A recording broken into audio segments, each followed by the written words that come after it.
Hi, I'm Jim. Welcome to the PFO channel. In this video, we're going to be dealing with this. If you own an FJ Cruiser, you may recognize what this thing is. This is the front panel to the subwoofer, which is an option on the FJ Cruisers. It sits along the passenger side rear quarter panel, and it takes up a lot of space that could be used for recovery gear, fire extinguishers, that sort of thing. And we're going to delete this from the system.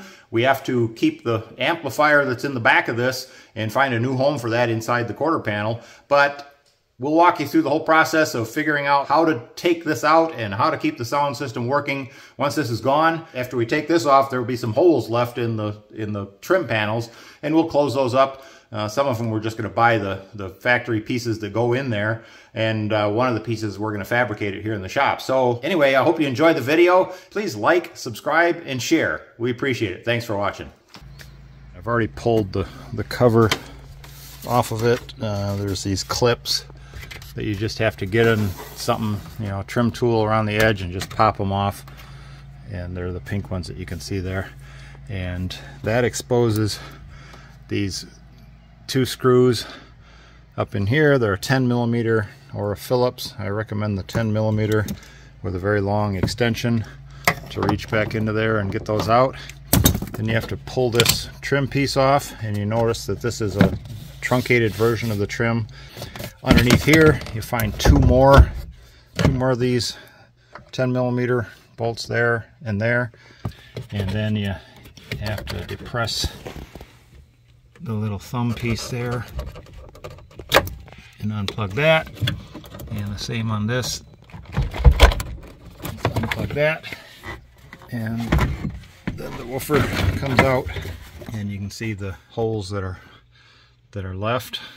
This amplifier that's on the back of the subwoofer, that's the amplifier that runs the whole sound system. And notice that this has the, what is it, I don't know, JBL.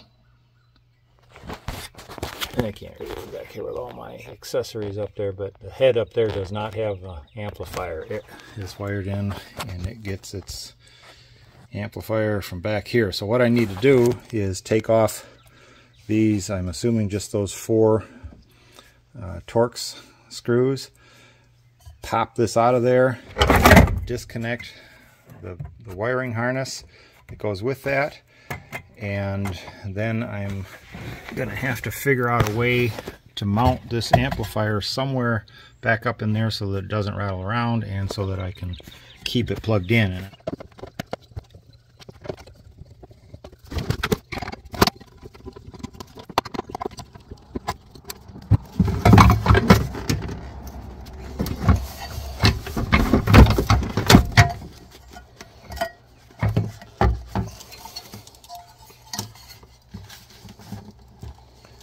Oh,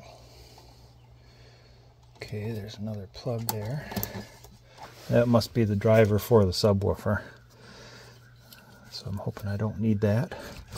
And it looks like I got a couple more T20s here on this bracket that's holding my wiring harness.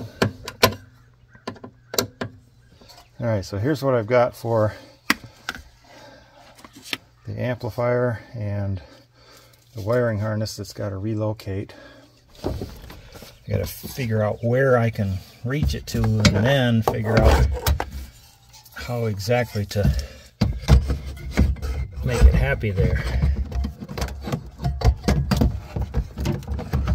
Oh, okay, this is starting to have some promise. Alright, I'm starting to see this coming together. If I can get this, there it goes.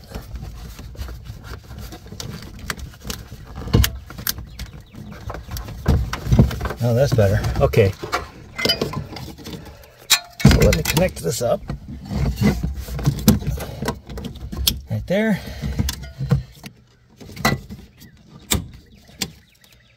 Okay, that unclips from there. And I can also unclip it from this one. There we go. Maybe this needs to go right down through here.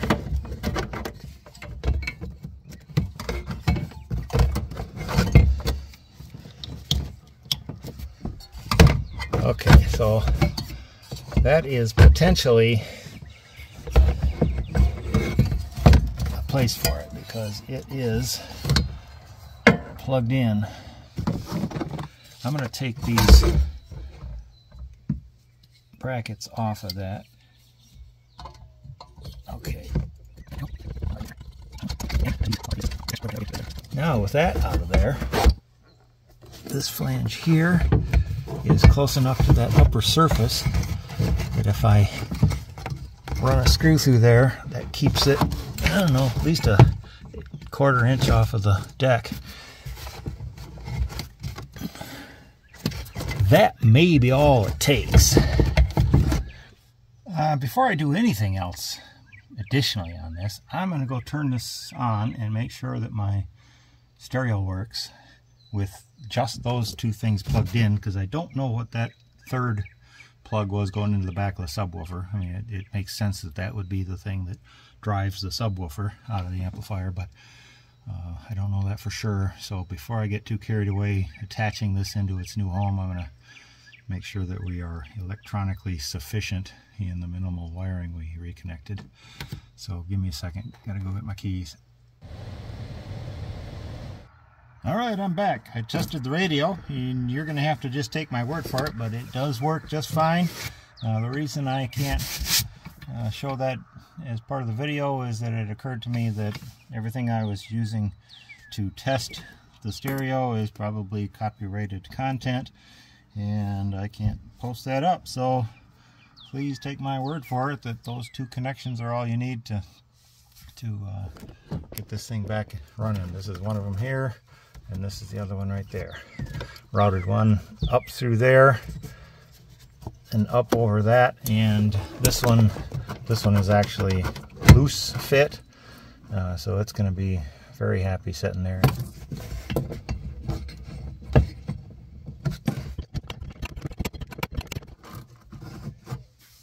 I ordered up the factory components. I got the hooks for these two spots and the cover for this, but I didn't want to spring for the $75–80 to replace this entire thing here. You're not going to see this anyway, and the front of it looks respectable because that's a factory piece, and I just think that I can come up with some sort of a cover and paint it black and put it in here and really not care beyond that of what's underneath all the stuff that's going to be riding in here any given time. So the mission today is to fabricate up some kind of a cover for that. Alright, so I've got a large piece of paper, and sometimes what I can get away with on this kind of stuff is to lay it in where I need it and just press into it all the way around. And I don't know if you can see what's going on there.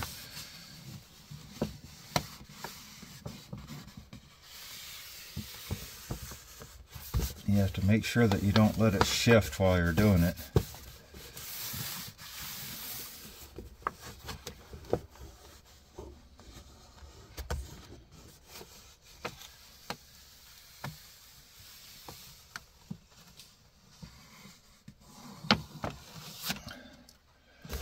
So, I don't know if you can see that or not. I'm going to take this out into a better light.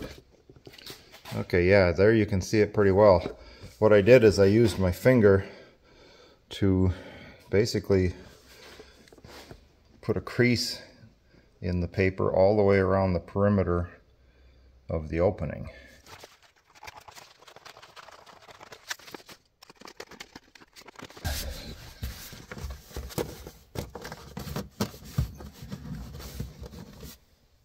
I found this, it's a fiberboard. It was the packing material around a piece of furniture that we ordered. This is 3/8 of an inch thick, which is exactly what I need. So I'm going to use a piece of this.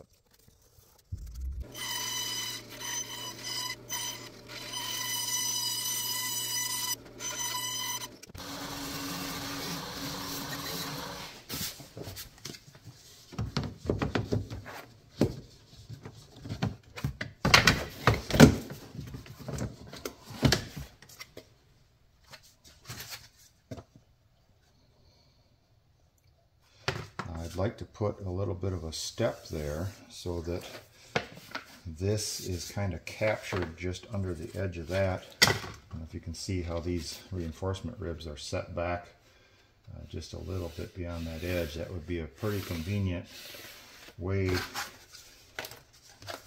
to help this capture that. It goes this way.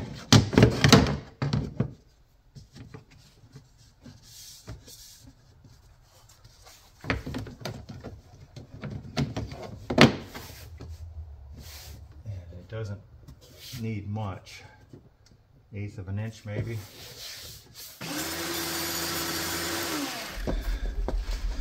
I think this is going to work very well. Look at how perfectly that edge catches underneath that trim. That's just what I was hoping for. And something is holding it up back here. Must be yeah, that's the thinnest spot there. There's these steps. It's 3/8 coming into it, and then it goes down to, I don't know, 1/4 inch or so to get over those steps.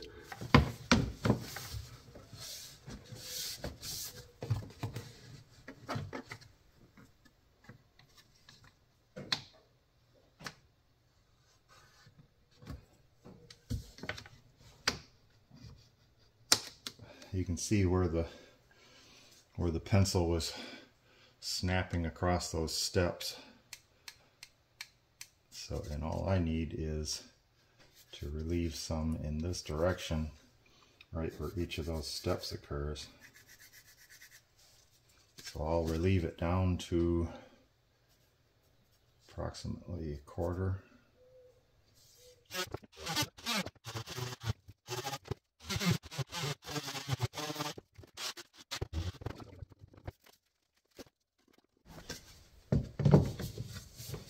Oh, that's getting us there.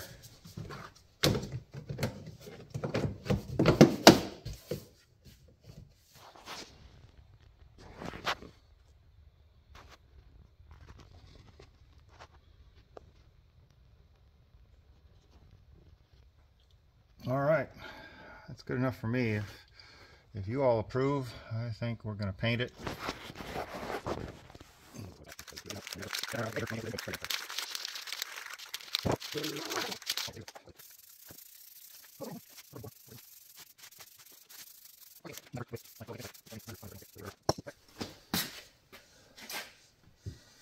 All right, the paint's all dry on this. Let's see how it fits. Fits good in there. Click that into place. There. Nothing wrong with that. So I heard a truck out in the driveway a minute ago. Let me go take a look at that. Yeah, looks like my other parts have come in. Let's take a look.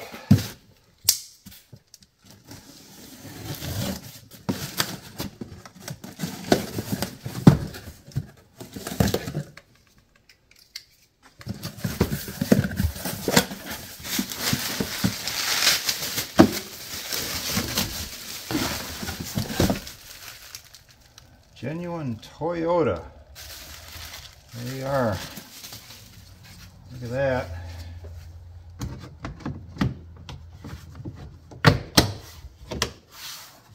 Oh man, that's nice. Perfect. And these, I got 2 of these. Now I need the screws that I took off. This, I'm sure the same screw that holds the subwoofer in will hold the hooks in. All right, I found the screws that I took out of the subwoofer.